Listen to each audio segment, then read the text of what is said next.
Before long, we'll be selling this house and moving into a high-rise condo, so you'd better start looking for a new place. Olivia's mother, Helen, sneered.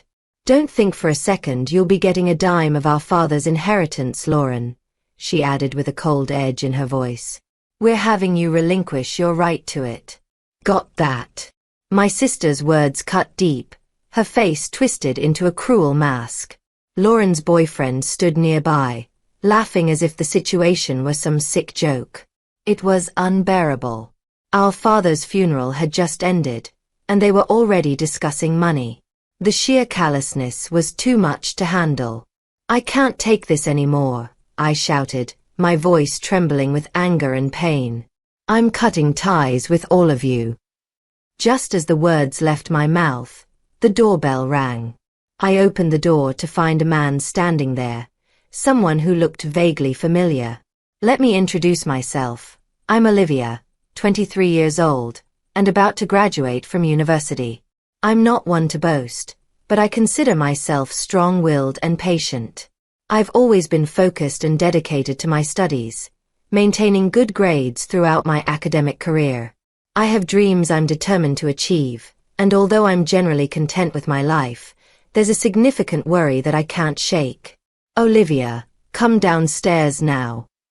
My mother's loud voice jolted me out of my thoughts.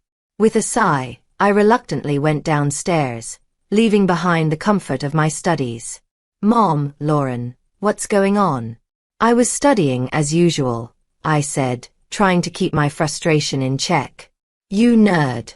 Still studying when university is almost over? What a hard worker. Lauren mocked, her voice dripping with sarcasm. She was always the center of attention, just like our mother had been in her younger days as a model. Now, Lauren was unemployed, using the excuse of helping around the house to avoid finding a job. We're going shopping. You stay here and clean the dishes, do the laundry, and don't forget to iron properly, my mother ordered, her tone leaving no room for argument. Also, we're out of detergent and a few other things, so you should go shopping too. I knew better than to talk back, so I simply nodded and agreed. Feeling the weight of their demands, I left the house, stressed but determined to get through the chores. As I began cleaning up the mess they'd left behind, I muttered to myself, I need to get on with this. My mother, a former beauty queen with a taste for luxury, had always favored my beautiful sister, leaving me in the shadows. Despite everything, I pressed on, knowing I had to stay strong. I've never been considered all that pretty, and to make matters worse, my family has always treated me like a maid, dumping all the housework and chores on me. My sister Lauren has taken full advantage of this, and I've been oppressed by them both since I was little. Yet, I've tolerated it because, despite everything, they are my family. Then one day, my phone rang. When I looked at the screen, it was Dad. Hello, Dad. It's been a while, I answered, feeling my mood lift instantly. Oh, Olivia, it has been a while. Are you doing okay? He asked, his voice warm and familiar. I'm doing great. How about you, Dad? It's nighttime there, right? How's work? I'd like to say I'm fine, but I've been having some headaches lately. I'm planning to see a doctor soon. How's school going for you? Dad, take care of yourself, okay? As for school, thanks to you, everything is going well. I'm studying hard to achieve my dream. That's my girl. You're always so diligent. Remember what I always tell you, be righteous and kind. Don't worry, Dad, I'm doing my best. That's my Olivia. I'll bring lots of souvenirs when I come home next time. After that conversation, I hung up the phone, feeling a mix of emotions. To put it bluntly, my family is well off, largely due to my father, Jerry, who has worked tirelessly, flying around the world for his job since he was young. Although he was often away, he was always kind to me, showering me with love whenever we had the chance to be together. I adored him more than anyone else. But to my mother, Helen, and my sister, Lauren, he was nothing more than an ATM. They lived lavishly off the money he earned without a second thought. "Be righteous and kind, Olivia," he would always say. His presence was nurturing and supportive, and he was my rock, the reason I've been able to stay strong all these years. But then, several months after I graduated from university, something chilling happened. "Olivia," Dad has, Helen burst into my room, her face as pale as a ghost. Apparently, my father had collapsed at the airport as soon as he returned home and was rushed to the hospital. The moment I heard the news, Lauren, Helen, and I headed to the hospital in a panic. When we arrived, we found my once strong and vibrant father lying frail and helpless. "We suspect he's had a stroke," the doctor informed us. Despite receiving extensive treatment, my father's condition barely improved. He was left with severe physical paralysis and a speech impairment, unable to stand or speak properly. Seeing him in that state broke my heart. I knew I had to step up, so I made the difficult decision to put my dreams on hold and dedicate myself to caring for him at home. Predictably, Helen and Lauren completely ignored him, treating him as if he were useless. They didn't lift a finger to help with his care or even visit him. "Mom, Lauren, if you helped out with Dad's care once in a while, I'm sure it would make him really happy," I suggested, trying to appeal to their better nature. But they just brushed me off, continuing to live their lives as if nothing had changed. And so, I found myself alone, caring for the man who had been my only source of love and support in a family that seemed to have forgotten what those words even meant. I begged them for help, but their response was always the same. "We're too busy. You take care of Dad." So, I did. Every day, I sat by my father's side and told him about the beautiful weather, even though he could only manage a faint response. I dedicated myself to learning everything I could about caregiving. I kept the curtains open so he could see outside, prepared special meals for him, and arranged fresh flowers in his room every day. Although professional caregivers helped, I poured my heart into making sure he was comfortable, remembering how hard he had worked for us and how much love he had given. Whenever things got tough, I recalled my father's words. "Olivia, always be righteous and kind." Those words gave me the strength to carry on. But one day, I overheard a conversation between Helen and Lauren that shook me to my core. "Thanks to Dad's insurance money, I was able to buy that bag I wanted," Helen said, her tone casual, as if she were talking about pocket change. "I know, right? Thanks, Dad. Maybe I should get a new wallet too," Lauren chimed in. I bit my tongue, fighting the urge to yell at them. But then Helen said something even more shocking. If Dad were gone, we'd receive a few $100 million from his life insurance and inheritance. He's been saving up through his job and investments. "Wow, Mom. We should totally buy a luxury condo, and my boyfriend could live with us," Lauren replied, excitement in her voice. "Oh, I wish Dad would hurry up and die," Helen added with a sigh. I couldn't bear it any longer. My father was struggling to stay alive, and they were already spending his insurance money, fantasizing about a life of luxury after his death. It made me feel sick with anger and despair. Recently, they had been splurging on brand name items and even taking overseas trips, leaving my father and me behind. But I couldn't bring myself to tell my father any of this. He was already going through so much, and I didn't want to add to his pain. Pretending I hadn't heard their cruel conversation, I continued to devote myself to his care. Many friends and acquaintances came to visit him regularly, and it warmed my heart to see how much they loved him. One visitor, in particular, stood out, a distinguished older man in a suit and glasses. I wasn't sure of his exact role, but I guessed he was an executor for my father's company. He always greeted me politely, bowing his head, and I could tell he genuinely cared for my father. On the days when my father had visitors, his face seemed brighter, and I naively hoped these peaceful days would continue. But a few months later, my father suffered another stroke. This time, it was too much for him to fight off, and he passed away suddenly. My heart broke, knowing that the one person who had always loved me unconditionally was gone. I clung to my father's lifeless body, sobbing uncontrollably. Even my mother and Lauren shed tears this time, mourning the loss of my father. What followed was a blur, a whirlwind of events. There was the wake, the funeral, and all the necessary arrangements that had to be made. Despite being the chief mourner, my mother did nothing, and neither did Lauren. In the end, it was left to me to handle everything on my own, rushing through the procedures and trying to keep it all together. The wake concluded, and the funeral was attended by many people. The sheer number of flowers and the crowd that came to pay their respects spoke volumes about the kind of man my father had been.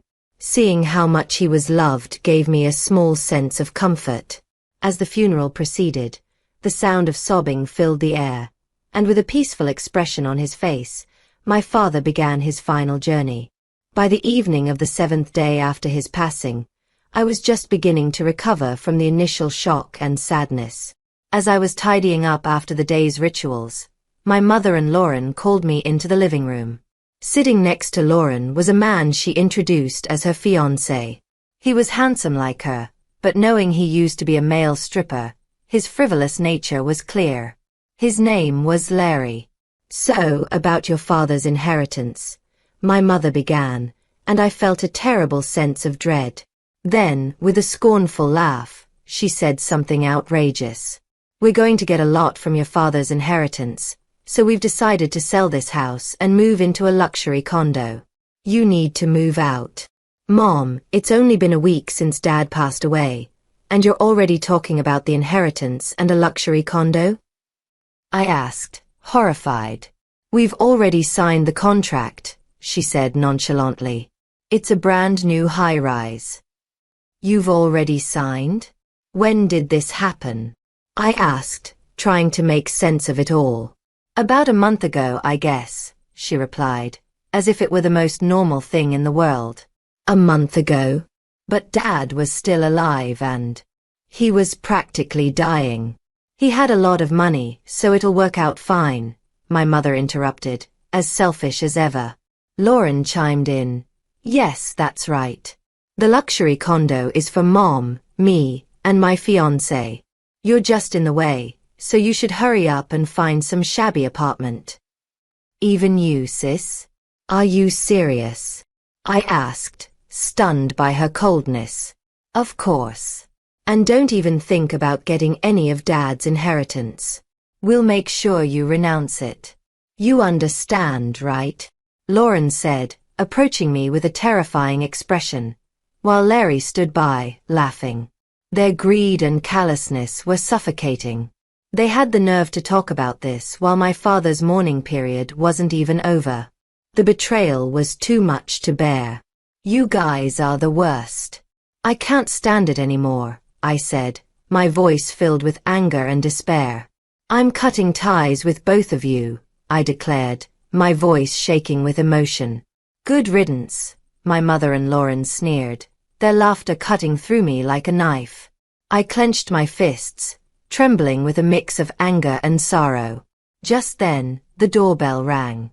I wiped away my tears, trying to steady my breath before opening the door. I assumed it was a late visitor offering condolences. "Good evening.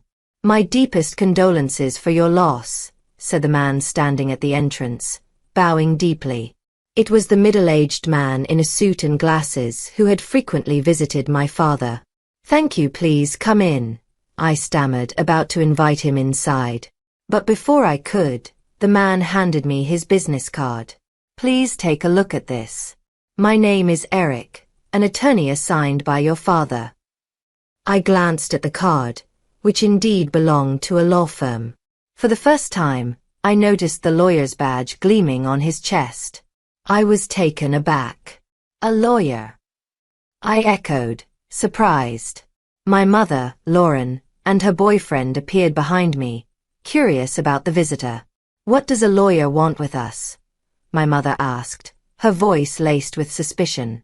"I'm here to discuss your husband's inheritance. May we talk for a moment?" Eric replied calmly. We all moved to the living room. My mother sat directly across from Eric, with Lauren and her boyfriend beside her. I found myself alone, seated opposite them. Eric pulled out several documents from his bag, looked at us, and began to speak slowly. First, may I read your husband's will? He asked. That man could barely move or speak, and yet he left a will? Get on with it, my mother snapped, irritation clear in her tone. Very well, Eric said softly. He began to read. The testator, Jerry, hereby bequeaths all property belonging to him to his second daughter, Olivia. The room fell into a stunned silence. Eric was about to continue when Lauren interrupted. Wait a minute, what did you just say? Did he really say that? She demanded, her voice rising. The testator, Jerry, hereby bequeaths all property belonging to him to his second daughter, Olivia, Eric repeated. What does that mean? My mother and Lauren exclaimed in unison. I was too shocked to react, barely able to breathe as I tried to process what I had just heard. Eric continued, turning his attention to me. Next, I will read the postscript of the will. This is your father's final message. I listened quietly, my heart pounding in my chest as Eric read aloud. Olivia, you gave up your precious dreams to take care of me. I wasn't able to pay much attention to you because... His voice trailed off, but the message was clear. My father had acknowledged the sacrifices I made, and he left everything to me as a final gesture of love and gratitude. I was always busy with work, but I truly appreciate everything you did for me. Thanks to you, I was able to pass away peacefully and with a sense of fulfillment. As Eric read my father's final words, tears welled up in my eyes. Olivia, always be kind and true. I know you can do it. Your father will always be watching over you. Please be happy. All I could do was sob in front of them. Meanwhile, Helen and Lauren were in a frenzy. What does that mean? So, the inheritance all goes to her? What happens to our money? They demanded, their voices rising in panic. Eric glanced at them briefly before responding. You two are not mentioned in the will. Furthermore, Olivia is also the sole beneficiary of the life insurance. What are you talking about? How can that be allowed? Helen's face turned beet red, ready to explode with anger. Isn't there something called a statutory portion that's guaranteed to the wife and children? Lauren leaned forward eagerly, hoping for some loophole. You're referring to the statutory reserve, Eric said calmly. Indeed, you both have the right to claim a statutory reserve from the inheritance Olivia will receive. Helen seemed to regain some of her usual composure. Even if there's a will, if its contents are unfair, we can claim our share of the inheritance as prescribed by law. Eric continued. However, Jerry had us investigate the fact that both of you, Helen and Lauren, were living extravagantly off his money, squandering it on luxury items and trips. He knew everything but chose not to confront you directly. Helen and Lauren's eyes widened in shock. Yes, Eric said. You purchased a luxury condo, a car, and spent lavishly at host clubs and on overseas trips, all while leaving the caregiving and household chores to Olivia. There were even remarks made wishing for Jerry's death. My father knew everything. He knew everything but pretended not to. I whispered, overwhelmed by the revelation. Helen stammered. That's not true. Eric responded calmly. Given these circumstances, it's highly unlikely that a court would deem the will's distribution unfair. You are free to contest it, but I will be representing Olivia in that case. My mother's face turned pale, and Lauren muttered in disbelief. This is ridiculous. As Eric prepared to leave, I walked him to the door. He turned to me and said, Olivia, you've grown up to be quite admirable. Your father always spoke of you with such pride and joy. Really? I asked, touched by his words. Yes. I've known your father since we were young, and it was an honor to take on this request. Your father felt he had been too lenient with the others, but I believe he found peace knowing how well you've turned out. Eric smiled warmly, his eyes crinkling at the corners. I was so touched by his words that tears welled up in my eyes again. Please live a happy life from now on. You know I'm always here to help, Eric said kindly as he left. I bowed deeply in gratitude, feeling a sense of hope for the future. 2 years later, with Eric's help, I successfully inherited all of my father's assets. As for my mother and sister, things took a different turn. My mother, unable to keep up with the loans for the high-rise condominium, lost everything. The expensive car and designer goods were repossessed, and she eventually went bankrupt. My sister, on the other hand, was quickly abandoned by her boyfriend when he found out she wouldn't be inheriting anything. I heard through the grapevine that she's now living with my mother and working part-time. For a while they tried to contact me, but I consistently replied, "I've cut ties with you. Please contact me through a lawyer." I believed that was what my father would have wanted, and eventually, they stopped reaching out altogether. As for me, I used my father's inheritance to pursue a dream I had once given up on. I enrolled in law school. Originally, I had wanted to become a prosecutor, inspired by my father's words to always be kind and true. But after working closely with Eric, who had been my rock during such a difficult time, my dream changed. I began to admire the role of a lawyer, someone who provides justice and support when it's needed most. Now, I'm studying hard to become a lawyer, just like Eric, someone who is always fair, just, and kind.